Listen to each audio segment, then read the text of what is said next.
งแล้วหนูขออีกรอบแต่ซาวโอเคแล้วค่ะ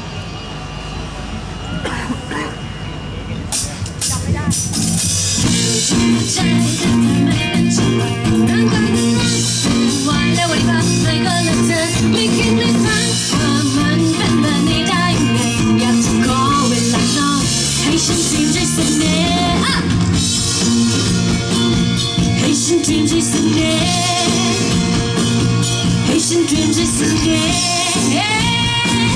ให้ฉันdreamใจเสน่ห์